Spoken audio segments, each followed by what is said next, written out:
gentlemen, and welcome to the teardown of the 22RE 1989 from the Toyota 4Runner. I'm just going to jump right into it. We're taking off the flywheel there, taking off the pressure plate. Here I'm marking where exactly on the flywheel, or sorry, on the crankshaft, where that flywheel went on so that we can install it the exact same way when we go to reinstall it.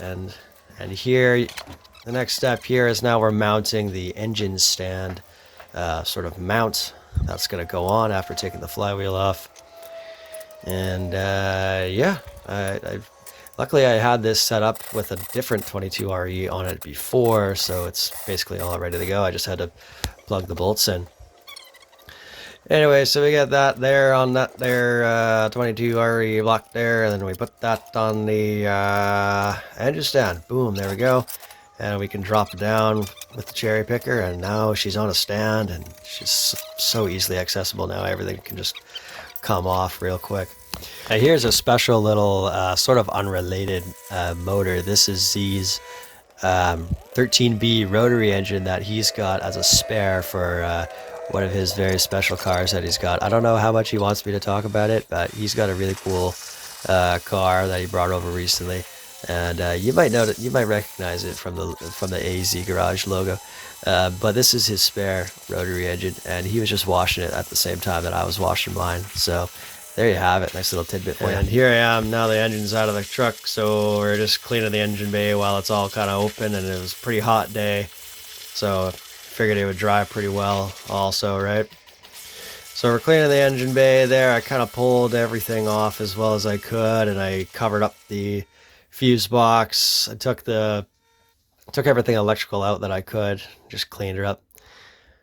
And now we're actually taking apart the engine. So here's where the teardown truly begins, and I'm starting with basically all the pulleys here. I got the crankshaft pulley bolt. That's a 19mm on the crankshaft. Got that guy out of there with my nice electric impact, and getting the alternator belt off there. Taking the alternator bracket off. The one thing that's kind of annoying on this part of it is the power steering pump has some fasteners, like some brackets that you kind of need to take off in series before you can get that power steering pump off. So you kind of need to take off a whole bunch of things before that power steering pump will come off. So I'm glad I didn't decide to take that off while it was still in the car. Some people decide to do that. Is that way you can leave the line still attached to it. But I'm glad that I'm taking it off here, because it's just much easier to access those fasteners and get that sucker off. It looks like this water pump actually was replaced before. It looks brand new when I had it off. And here's another view. Now we're taking off the top side here. We're going to get the valve cover off. We're taking all the vacuum hoses off, the PCV valve, yada, yada, yada. And I'm planning on doing an EGR delete on this engine. I've never done that before, but I really like how it gets rid of a ton of vacuum lines. It gets rid of, some extra hoses and stuff, and just really cleans everything up doing the EGR delete. And in theory, it should make your engine run a little bit better too. So we're looking at the timing chain and the timing chain guide here. See if I can get this camera in there. Bam. Here's your chain. You can see there's quite a lot of slack there. And there's the guide right here. You can see it's moving. It's broken, or something is awry there, because that plastic guide should not move back and forth like that. So that is a big cause of a lot of noise, and that's one of the main reasons for tearing apart this engine. There, I'm taking out the distributor drive gear. By the way, right underneath this distributor drive gear, facing down, there's a bolt that goes into the timing cover. You got to get that bolt out before you get the timing cover off. And yeah, I know I'm hitting the timing cover with a steel hammer. It's kind of a big no-no, but you know what? I'm being gentle with it. Don't try that at home, kids. Like, that's not really the proper way of doing it. But it's what I had nearby, and I'm trying to get her done. I'm being careful, so don't chew me out too hard. And it's about to pop off here, the whole timing cover. There's a ton of bolts on this timing cover, and what you're going to want to do is you know, get a piece of cardboard and really map out where each and every one of those bolts goes.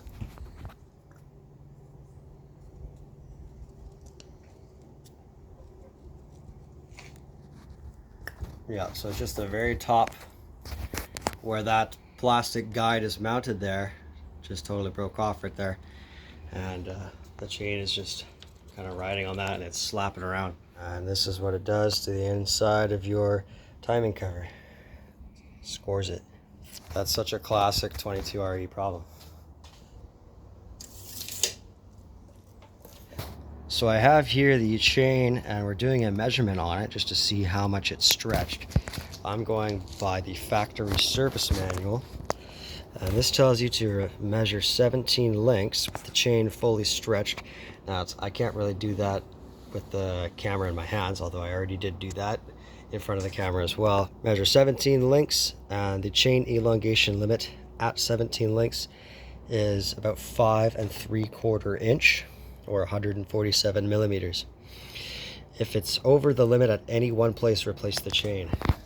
Now I'm not even stretching it, and I've already counted out 17 links from the 1 inch here to 7, and as you can see, that's pretty much right on there at 1 inch all the way to 7. So that's 6 inches right there, not even stretching it. And when I had it on the on the crank sprocket and I was pulling it and I was measuring it, it's also at about 6 inches or a little bit longer. So this chain needs to be replaced.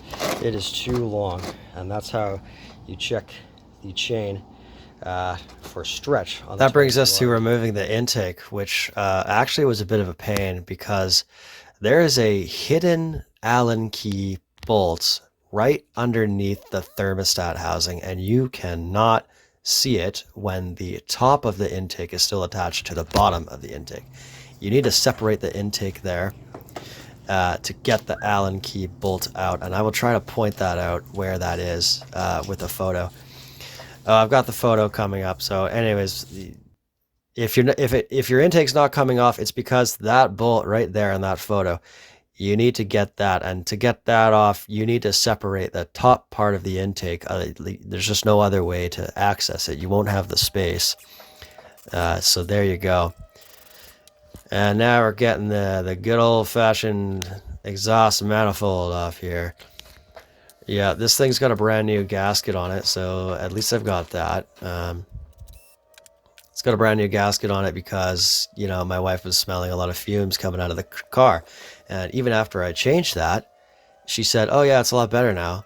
But even after I changed that, I got in the truck and I'm like, man, this thing still stinks. It's really stinky.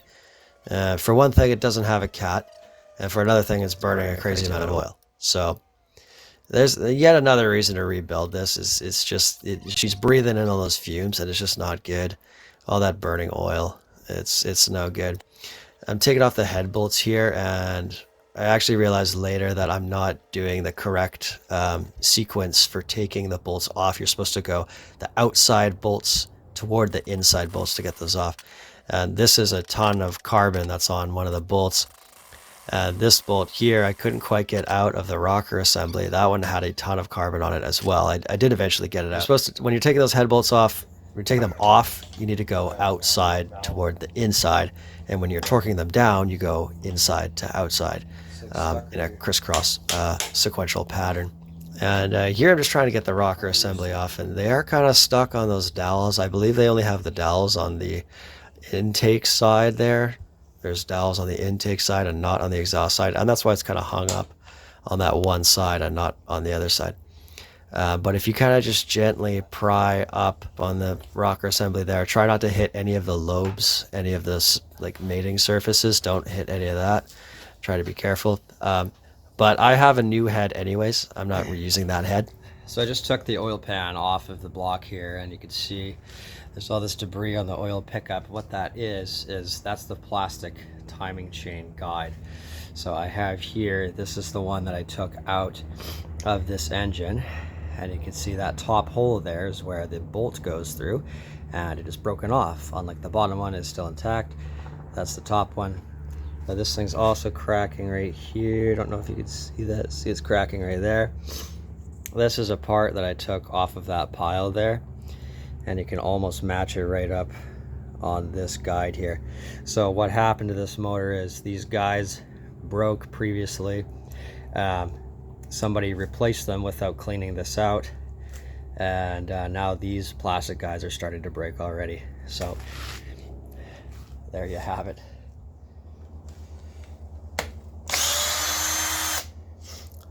Uh-oh, watch out here. Don't do what I did here. You'll see. You'll see.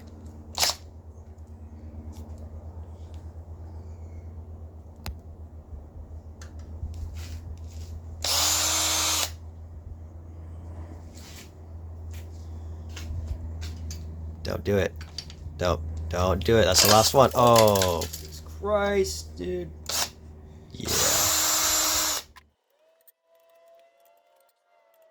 Well, now that we got that oopsie out of the way, we are taking off the connecting rod caps, the piston rod caps now, and we're going to have a look at the bearings that are on the piston rods, and you know what? They look very bad. I'm not going to lie. I will show you some of those rod caps. There's one. I actually slow it down and show you because there are some that are just number one terrible. Connecting rod bearing. Wow, that's fucked up. Yeah, that one there has a big chunk, like you can really catch your fingernail on it. It's a big chunk right out of the bearing, and I mean it's brown, right? They're burnt, like they're not supposed to look like that. And my theory is that's timing chain guide wear. Yeah, I believe that like part of the timing chain guide got sucked up and into those bearings and just wreaked havoc on those bearings. Piston. Yeah, because even though it's plastic, it's like kind of a hard plastic, and you know it's such a small. Look at that. That's no bueno.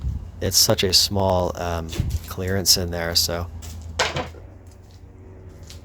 the next thing we're after is the main bearings for the crankshaft. You can see that they are numbered and they are pointing toward the front of the engine, the timing side. Yeah, 1, 2, this is the main, also with the arrow. 4 and 5. There we go. So we're after those next here.